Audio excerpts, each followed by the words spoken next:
오늘 아침에는 저희가 로마서 6장 말씀을 살펴봤는데요. 이 로마서 6장 말씀은 이제 앞장은 로마서 5장에서 무슨 말씀을 하고 있는가라고 하는 것을 좀 알고 있어야지 또 6장이 이해가 되어집니다.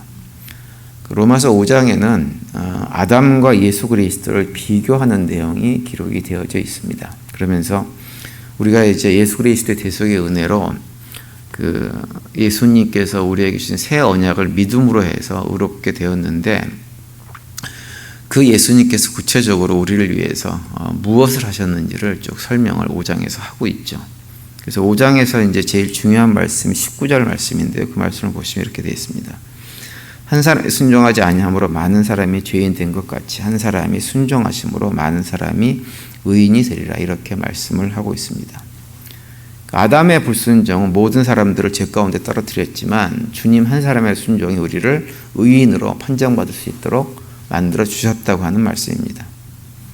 사도 바울은 이제 이렇게 예수 그리스도의 역할을 설명하고 나서 어떤 얘기를 이제 이어서 하고 있는 것이냐면, 우리가 하나님의 은혜로 우리의 행함 없이 이렇게 예수님의 대속의 죽음에 의지해서 의롭게 되었다고 해서 혹시라도 또 사람들이 잘못 오해하는 것이 있을까봐 그 오해 부분을 오늘 본문에서 언급을 하고 있는 거예요. 그 본문의 핵심 내용은 뭐냐면, 우리가 행함 없이 의롭게 됐다고 해가지고 하나님께서 우리의 행함을 더 이상 보지 않기 때문에 우리가 죄를 지어도 그냥 상관없이 그냥 그걸 허락해 주신 것으로 착각해서는 안 된다고 하는 말씀을 오늘 본문에서 핵심적으로 하고 있는 것입니다. 그래서 이제 오늘 본문 6장 1절을 시작하면서 1절에서 이렇게 시작을 하죠. 그런즉 우리가 무슨 말을 하리라, 은혜를 더하게 하려고 죄에 거하겠느냐, 이렇게 말씀을 합니다. 그러니까 우리는 더 이상 아무리 죄가 더한 곳에 은혜가 더하는 그것이 영적인 원리라고 해도 은혜를 더하게 하기 위한 목적으로 또 죄 가운데 더 이상 빠지는 이런 일이 있어서는 절대로 안 된다고 하는 거예요. 그러면서 2절부터 그 이유를 쭉 설명을 하죠. 그 이유의 핵심은 무엇이냐면, 예수 그리스도가 십자가에서 돌아가실 때 예수님만 죽은 것이 아니라 죄 가운데 살았던 우리들도 함께 거기에 죽었기 때문입니다. 그래서 11절에 이제 이렇게 말씀을 하고 있죠. 이와 같이 너희도 너희 자신을 죄에 대하여는 죽은 자여 그리스도 예수 안에서 하나님께 대하여는 살아있는 자로 여길지어다, 이렇게 말씀을 하고 있어요. 여기서 죄에 대하여 죽은 자라고 하는 표현은 무엇이냐면, 더 이상 죄에 대하여 반응하지 않는 자라고 하는 의미예요. 옛날에는 예수 그리스도 대속의 은혜로 구원받고 하나님께 의롭다함을 받기 전에는 우리 스스로가 죄에 대해서는 자동으로 반응했던 그런 존재입니다. 본능적으로 죄를 짓고 살았어요. 그래서 기회만 생기면 죄를 짓는 것을 아무렇지도 않게 생각하면서 살았던 것이 우리들입니다. 그것이 죄에 대해서 살아있는 자의 모습입니다. 그런데 이제는 그럴 수 없다고 하는 거예요. 왜냐하면 죄에 대하여 죽은 자이기 때문에. 죄에 대해서 죽었기 때문에 타락한 본성이 아무리 우리 안에서 죄를 짓도록 도전을 해도 거기에 더 이상 자동적으로 반응할 수는 없다고 하는 거죠. 그래서 그것을 우리가 반드시 기억해야 된다고 하는 거예요. 그래서 그것을 선포하고 나시고 나서 이제 오늘 본문에서 12절에서 이렇게 권면을 합니다. 그러므로 여러분은 죄가 여러분의 죽을 몸을 지배하지 못하게 해서 여러분이 몸의 정욕에 굴복하는 일이 없도록 하십시오, 이렇게 말씀을 하고 있어요. 죄가 더 이상 우리의 몸을 지배하지 못하게 하라고 하는 거예요. 이 말씀은 어떤 의미가 있냐면, 여전히 우리는 죄의 여러 가지 유혹들을 받을 수밖에 또 없는 존재라고 하는 것을 말씀하고 있는 거예요. 우리가 예수 그리스도의 대속의 은혜로 믿음으로 죄상을 받고 의롭다는 시를 받아서 하나님의 자녀가 되었지만, 여전히 우리의 문제는 무엇이냐면, 우리가 잘 아는 대로 타락한 육신을 입고 이 땅에 살아가는 것입니다. 그러니까 그걸 부인할 수가 없죠. 그래서 우리 타락한 육신 안에 뿌리 깊게 죄의 습성들이 자리를 잡고 있어가지고 그걸 자꾸 미혹을 합니다. 그런데 과거에 하나님 자녀가 되기 전에는 그 미혹에 자동 반사로 넘어갈 수밖에 없었어요. 그런데 지금은 그렇지 않다라고 하는 거죠. 그 차이점이 있는 것 뿐입니다. 근데 그럼에도 불구하고 여전히 그 미혹은 굉장히 강력합니다. 왜 그러느냐?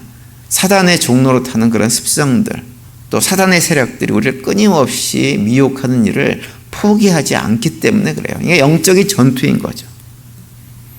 그래서 심지어 그 사단은 예수님조차도, 그 몸에 죄의 습성이 전혀 없으신 예수님조차도 예수님을 지배해보려고, 죄로 지배해보려고 시도하고 시험했던 것을 우리가 잘 알고 있습니다. 그런데 그 죄가 우리를 계속 미혹하지만 사도 바울이 오늘 본문을 통해서 우리에게 전해주시는 말씀은 무엇이냐면 더 이상 그 죄의 미혹에 끌려다니는 존재는 아니라고 하는 거예요. 똑같이 과거나 지금이나 죄의 미혹은 강력하지만, 사단의 도전은 강력하지만 우리의 반응은 옛날과 달라졌다고 하는 것입니다. 왜냐? 이제는 우리는 성령 하나님을 모시고 살아가는 존재들이고 성령 하나님의 능력 때문에 그 죄의 미혹을 물리칠 수 있는 능력이 우리 안에 존재하기 때문에 그래요. 그래서 예전에 우리가 더 이상 아니라고 하는 거죠. 그래서 오늘 보면 14절에 이렇게 말씀합니다. 죄가 너희를 주장하지 못하리니 이는 너희가 법 아래에 있지 아니하고 은혜 안에 있음이라, 이렇게 말씀을 하고 있어요. 은혜 아래에 있는 존재들이에요. 죄가 더 이상 우리를 주장하지 못합니다.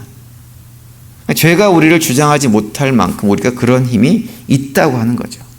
하나님의 자녀가 되기 전에는 그런 힘이 없었어요. 그런 능력이 없었어요. 그런데 이제는 우리가 그런 힘과 능력이 있기 때문에 더 이상 죄에 그냥 자동으로 빠지는 이런 것들을 우린 더 이상 합리화할 수 없다고 하는 것입니다. 에베소서 2장에 보면 하나님께서 우리를 행함이 아닌 믿음을 보시고 구원해 주신 그 목적을 우리한테 설명을 합니다. 10절에서 이렇게 말씀하세요. 우리는 그가 만드신 바라 그리스도 예수 안에서 선한 일을 위하여 지으심을 받은 자니 이 일은 하나님이 전에 예비하사 우리로 그 가운데서 행하게 하려 하심이니라, 이렇게 말씀하고 있어요. 하나님께서 우리를 은혜로 구원하신 이유가 무엇이냐? 예수 그리스도 안에서 선한 일, 하나님께서 기뻐하시는 일, 이런 일들을 행하게 하기 위해서 우리가 지음받은 존재가 되었다고 하는 거예요. 그러면서 13절에 가면 이렇게 선포합니다. 또한 너희 지체를 불의의 무기로 죄에게 내주지 말고 오직 너희 자신을 죽은 자 가운데 살아나신 자 같이 하나님께 드리며 너희 지체를 의의 무기로 하나님께 드리라, 이렇게 말씀을 하고 있습니다. 너희 지체를 불의의 무기로 내주지 말라고 하는 것은 무엇이냐면 더 이상 과거처럼 죄에 끌려다니는 존재가 아니라고 하는 거예요. 그렇게 하지 말라고 하는 거예요. 왜냐? 그렇게 할 필요가 없기 때문에. 우리는 얼마든지 그 죄를 물리칠 수 있는 능력이 우리 안에 내재해 있습니다. 과거에는 끌려다니는 존재였지만 지금은 아니라고 하는 거예요. 신분이 바뀌었어요. 처지가 바뀌었어요. 과거에는 그냥 거지 같은 삶을 살았다고 한다면, 영적으로 거지 같은 삶을 살았다고 한다면 지금은 영적으로 부유한 존재가 되어져 버렸습니다. 과거에는 아버지를 떠나서 탕자와 같은 삶을 살았죠. 그래서 결국 거지의 자리에 떨어지는 그런 존재가 되었지만 이제는 아버지 집으로 돌아와가지고 아버지의 자녀로 살아가고 있는 거예요. 그래서 더 이상 과거의 그런 거지 같은 삶을 살 필요가 없다라고 하는 거죠. 거지였던 사람이 왕자의 신분을 회복했으면 왕자답게 살아야지 더 이상 어떻게 거지같이 사냔 말이에요. 그럴 수 없죠. 우리가 이 땅에 살면서도 어떤 사람들이 있다고 뭐 큰 복권에 당첨됐다고 하는 얘기를 듣잖아요. 그 복권에 당첨이 되고 나면 과거에 복권에 당첨되기 이전의 삶과 똑같이 사는 사람들은 없죠. 마찬가지입니다. 우리는 변화된 신분이 우리에게 주어졌기 때문에 이제는 변화된 신분에 합당하게 삶을 살아가야 된다고 하는 거예요. 하나님 백성이 되어진 것은 이 땅에서 복권에 당첨돼가지고 신분이 변화된 것과는 차원이 다른 변화가 우리에게 주어진 거예요. 놀라운 신분의 변화가 우리에게 주어졌기 때문에 이제는 과거처럼 살 수 없습니다. 그 얘기를 사도 바울이 우리에게 하시면서 이제는 더 이상 과거처럼 살 수 없고 너희의 변화된 신분에 맞게 삶을 살아가면서 하나님 안에서 참된 천국을, 하나님 나라를 맛보고 경험하고 누리면서 살아가라고 우리에게 권면을 하고 있는 것입니다. 하나님 백성들인 우리들은 이 땅에 살면서 비록 육신을 입고 살아가지만 그 육신에 끌려 살아가는 존재가 아니라 하나님의 손에 붙들려 가지고 의의 병기로 살아가면서 이 땅에서 천국을 맛보고 경험하고 누리며 살도록 부름받은 존재들입니다. 그것이 하나님께서 우리를 구원하신 목적입니다.